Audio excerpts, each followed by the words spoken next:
తోటి మిత్రుడు అకాల మరణం చెందడంతో బాల్యమిత్రులంతా ఏకమై బాధిత కుటుంబానికి బాసటగా నిలిచారు. ఈ సంఘటన సిద్దిపేట జిల్లా దుబ్బాక మున్సిపల్ పరిధిలోని లచ్చపేట వార్డులో చోటు చేసుకుంది. లచ్చపేటకు చెందిన మల్లు పెద్ది రమేష్ గత సంవత్సరం నవంబర్లో మృతి చెందాడు. దీంతో అతని కుటుంబం పెద్ద దిక్కును కోల్పోవడంతో పోషణ భారంగా మారింది.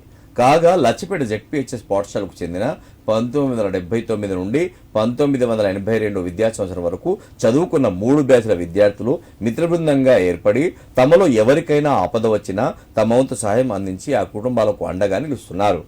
ఈ క్రమంలో తమ మిత్ర బృందంలోని రమేష్ మృతి చెందడంతో అతని కుటుంబ సభ్యులకు వారి బ్యాచ్లోని సభ్యులు ఎండి ఉస్మాన్, సుధాకర్, రఘునాథ్, శ్రీరాములు, శ్రీనివాస్, నాగేందర్, 11వ వార్డు సభ్యుడు నందాల శ్రీకాంతులు కలిసి సుమారు 56,000 రూపాయల ఆర్థిక సహాయాన్ని మృతుని భార్య విజయ, తల్లి రాజవులకు అందించారు.